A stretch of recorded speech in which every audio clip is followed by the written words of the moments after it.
What is the missile from the sky which still baffles the Rockingham County Sheriff? What was it that hammered a hole in this house in Hampshire? Can it really be that living fish can rain from the sky? A fishy story at Hughenden Airport in Queensland today. A tropical downpour up there was apparently accompanied by hundreds of live fish which literally rained out of the sky. Locals quickly spotted that the slippery little customers were tasty freshwater perch, and soon the fish weren't flying but frying. Eyewitnesses, some of them teetotal at that, swore that the fish came from the clouds, though how they got there is anyone's guess. Mysteries from the files of Arthur C. Clarke, author of 2001 and inventor of the communications satellite. Now in retreat in Sri Lanka after a lifetime of science, space and writing, he ponders the riddles of this and other worlds.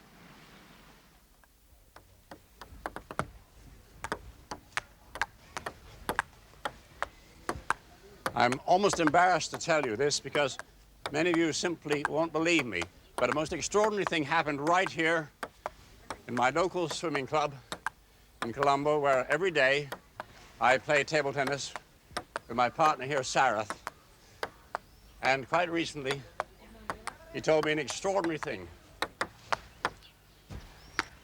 Sarath, tell me what it was happened that day.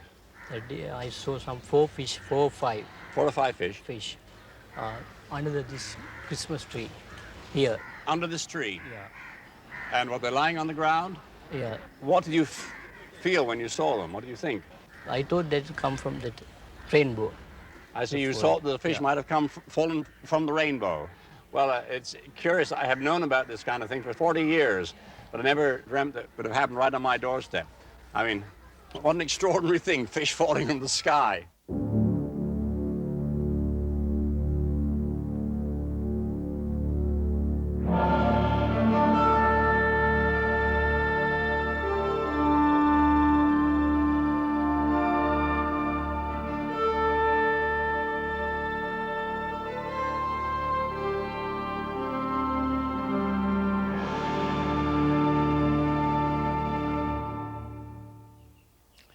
It would be about 6:15 in the evening, a summer's evening.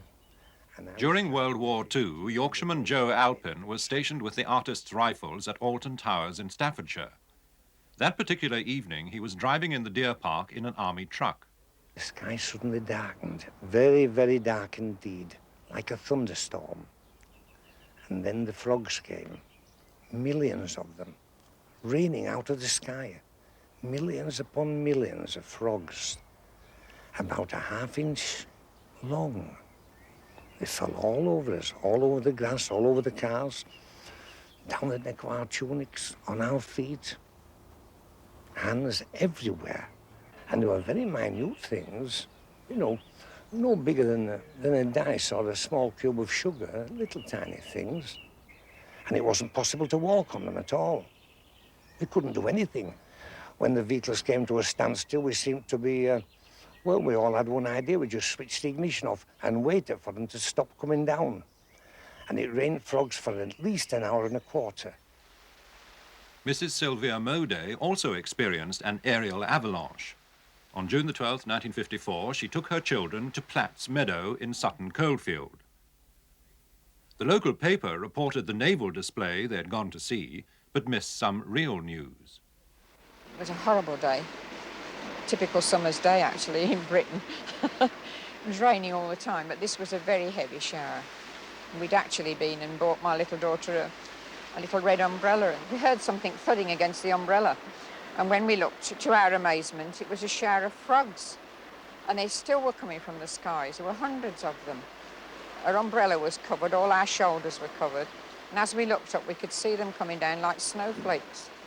And all at once, when we looked down, the ground was absolutely covered with them, hundreds of them, over an area of about 50 square yards, I should think.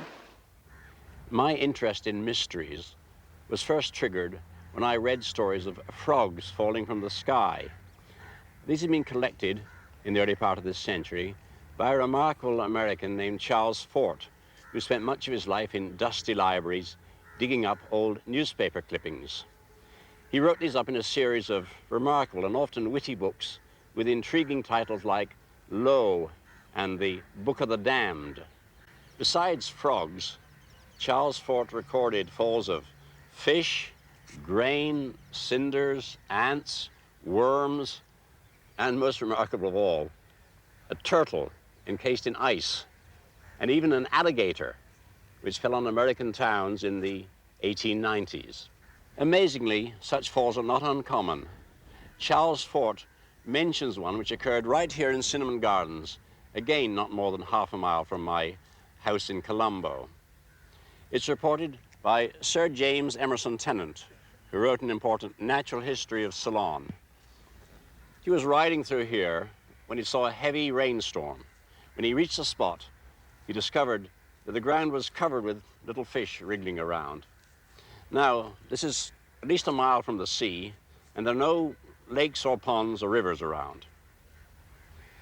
Sri Lanka is by no means the only place where fish have been recorded falling from a clear sky. In 1948, Mr. Ian Patey, a former British amateur golf champion, had just started to play around at the Barton-on-Sea Golf Club on the cliff tops near Bournemouth. I was playing a mixed match with my wife about 6 o'clock on a June evening, and we were coming down this second fairway, and she was about to play a second shot from just over there. And just before she hit it, a fish fell down on the ground in front of us, and then we looked up in the sky, and suddenly there were hundreds of fishes falling in an area of about 100 yards. They were alive. They were about that size. They were larger than whitebait and possibly smaller than a sardine. My reaction was one of complete surprise. After all, there wasn't a cloud in the sky. You didn't suspect anything could fall out of the sky like that. There was no prior sort of evidence that anything was going to happen, like a thunderstorm.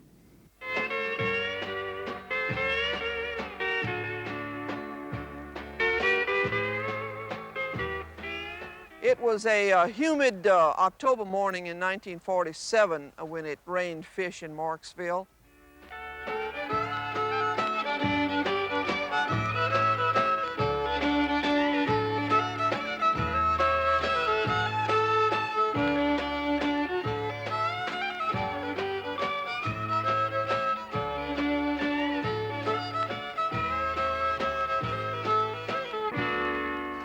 As I left the house to go to school that morning, I went through the back of the house, and as I got near the garage, I heard something fall on the tin roof of the garage, and simultaneously something hit me on my head and on my shoulders, and I looked down, there were fish. I was in bed, not feeling good, and I didn't get up early, but my maid came and early, and she was out in the yard. I was still in bed. And she ran in, excited like everything, and she's a black maid, but that day she was wild of excitement. And she came and she told me, she said, Miss Lola, she said, it's raining fishes, it's raining fishes. When we heard all this noise, you know, when the fish fell on the roof, this tin roof, my maid, whose name was Viola, ran outside with me, and she was so upset, and she kept saying, Lord, Lord. She said, I think it must be the end of the world. I was coming up this road, I was coming north, was just about a block away, when all of a sudden a fish fell right to my right hand, the left-hand side of the car. I saw the fish fall out of the sky. I kept driving, I was very amazed, and when I got here, at this location here, the yard was just absolutely covered with fish. And I was amazed. I stopped, and just about that time, other people started getting here, and everybody was just amazed at the whole thing and just couldn't believe it. Couldn't believe that the fish had just dropped out of the sky. I told Daddy that that these fish had fallen on me, and he was a little incredulous, I guess, and didn't believe me. And finally I said, well, let's go outside and I'll show them to you. So we went on back outside, and I showed Daddy, and of course I wanted my father to explain all things to me, and as most 14-year-olds would, and he couldn't. This is fascinating, and one's first guess is that a whirlwind must have taken them up before dropping them in front of the astonished eyewitnesses. I'm sure this accounts for some falls of fish and frogs, but there are problems with the whirlwind theory. Why is it always one kind of fish? Why are there no weeds or other objects? Why are deep water fish sometimes involved? Moreover, what comes down must have gone up. Why are there no reports of the liftoff? Similar questions are raised by another surprisingly common phenomenon. Blocks of ice, often very large blocks, falling from a clear sky. It was on this quiet council estate at Lyndhurst in Hampshire that one such potentially lethal block descended on a hot summer's day in 1980. Motor mechanic Ed Fox was called home from work to find huge lumps of ice in his bedroom. Just a few feet away, when the ice fell, was next-door neighbour Mrs. Megan Murray. First of all, I heard a whooshing sound, rather like you hear when a rocket goes off.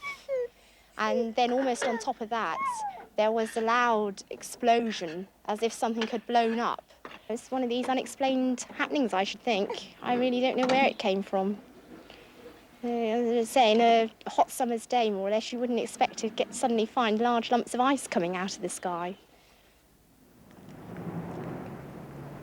In America, beyond the Blue Ridge Mountains of Virginia, another ice bomb has for some years been an unsolved case on the files of the Rockingham County Sheriff's Department.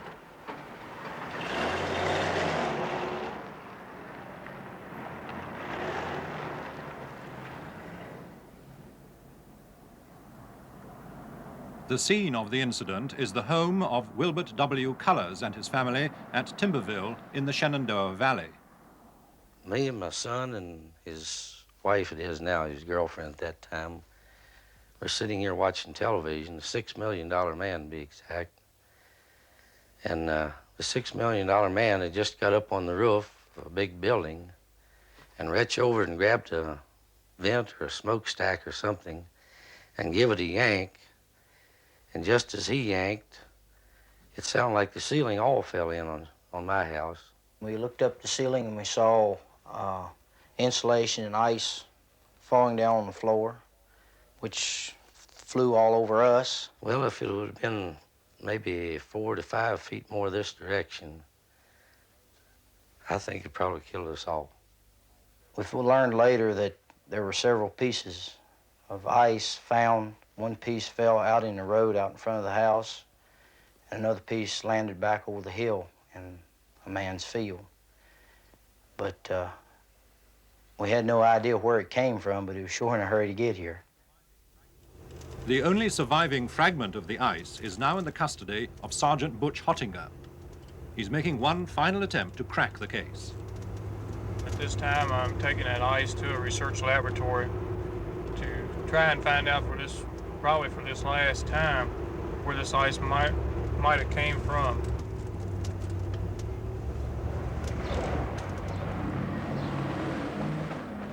Aircraft, however, have been ruled out as the culprit.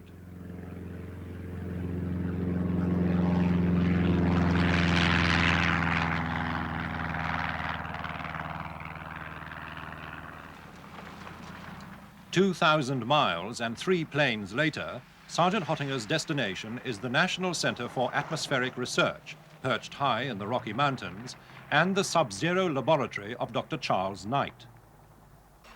Come in. Hello. Hello. Dr. Knight? Yes. Sergeant Hottinger. How do you do? Rockingham County Sheriff's Department. Oh, pleased to meet you. With me a specimen from the Timberville ice fall. Yes, yes. Well, let's see what it looks like. I'll have you to analyze it there and see if you can help me on it. How big was the piece that did fall? The piece that did fall, I'd say it probably was, you know what the size of a basketball is? It's about the size of a basketball. I see. That's too big for a hailstone anyway. Pretty good size. I see. And this angled part is part of the fractured surface, I suppose. Yes, sir, it is. Well, the first step is to cut the ice with a saw so as to expose the internal structure.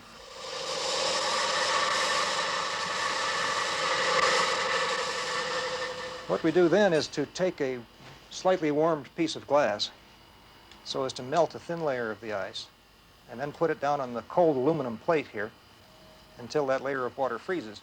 The next step will be to saw parallel to the glass slide so as to make a thin uniform slice so you can see the internal structure. You can see, first off, that the crystals are very small. They're about 1 millimeter.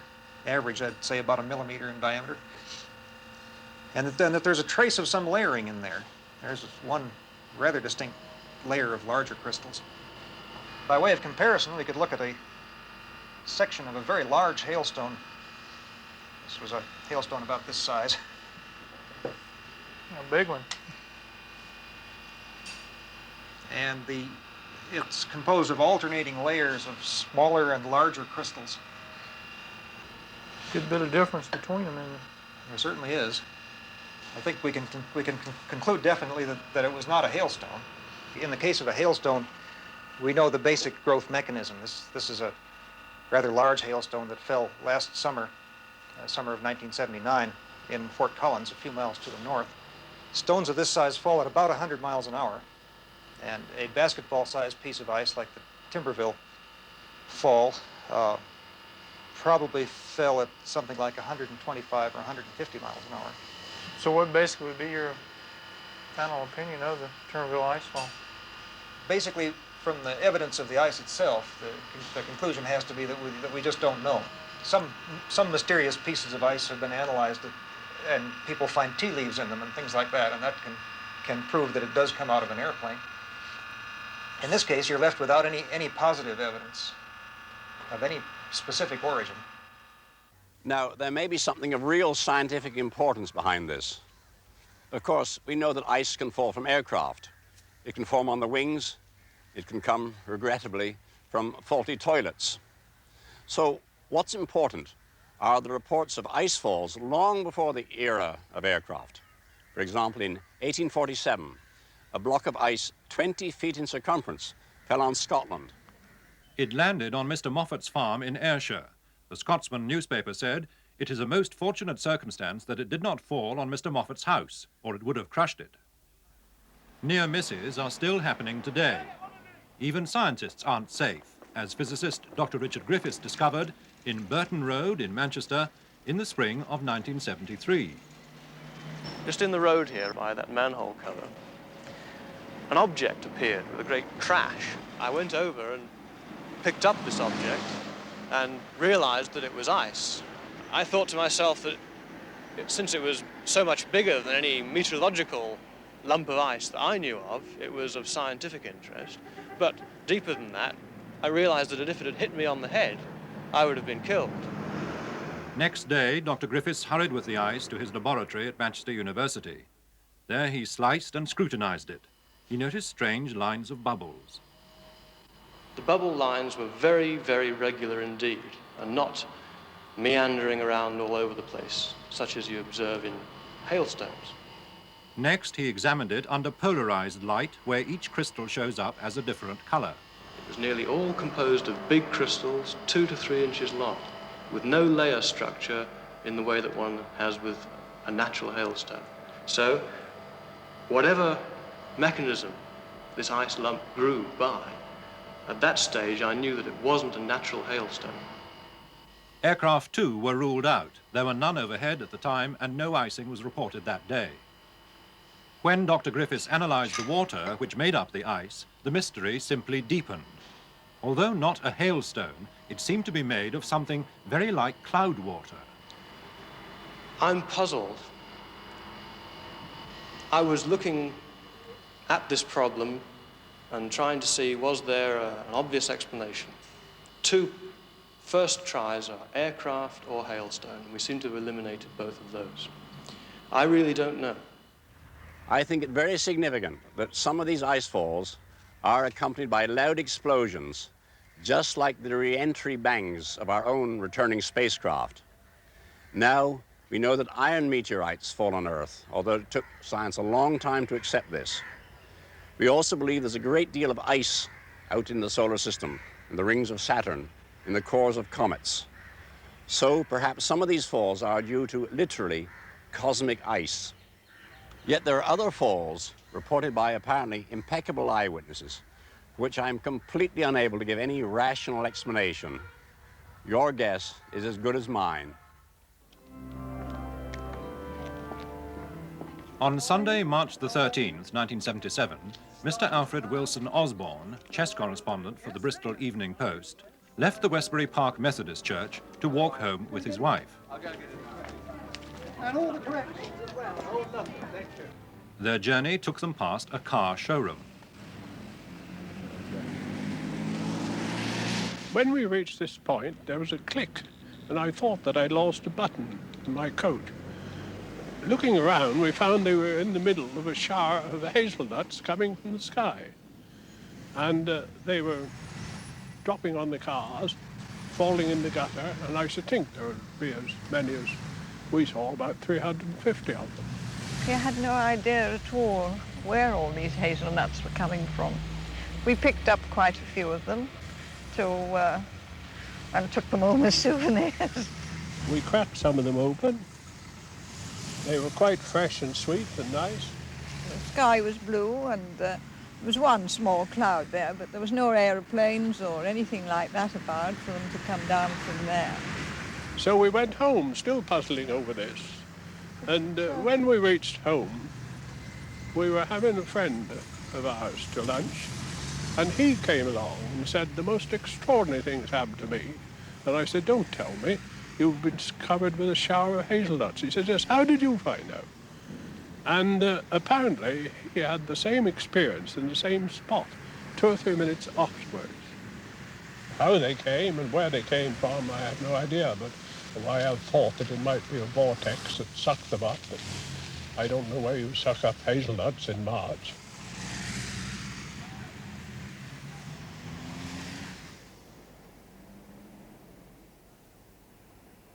Further nutritious cascades have descended on South Mill Road in Southampton. The recipients, one wintry day, Mr. Roland Moody and his neighbours. Well, I was in this conservatory, pricking out seeds, and I heard this whooshing sound, which was on the glass above me, and I didn't take a lot of notice of it, but about 3/4 of an hour afterwards, it had done it again, and I looked up and found the whole of the glass above me covered in, we found out afterwards, mustard and cress seed. This went on, it seemed to me, all day long, at intervals of half an hour, and altogether I would think 5 or 6 instances of it. We happened to be in the dining room. First of all, we heard this terrific clatter. It was an awful noise, wasn't it? Yes.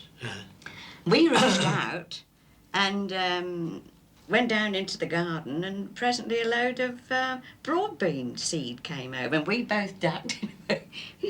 Ducked down because they're fairly big, broad bean seed.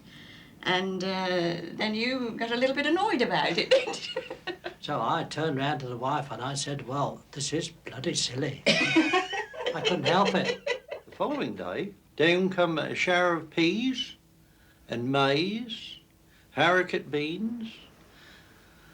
By then, of course, we were all getting rather excited about it. It was still snowing, it was still gusting, and we couldn't make head or tail of it. I was on the telephone one day, which is situated near the front door, and my son came along and opened the front door for some reason, and a shower of broad beans came through. I should think dozens and dozens of them, and really quite startled me, because I gave a little cry, and my friend on the other end of the phone said to me, what's the matter? And I said, oh, I've just been hit by a lot of beans. So it was quite a giggle from her point of view. Anyway, she came round, and she was there when it happened again, and said that she wouldn't have believed it if she hadn't have seen it. And there were literally dozens of them littering the carpet.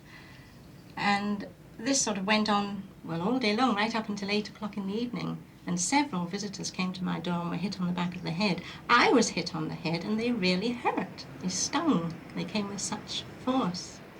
And I suppose altogether we must have collected some 10 pound in weight of seeds. It was almost unbelievable. The beans grew, the peas grew, yes. Well, everything in fact grew, and I believe Mrs. Gale has already sent some up the Midlands, and they've made a very good crop.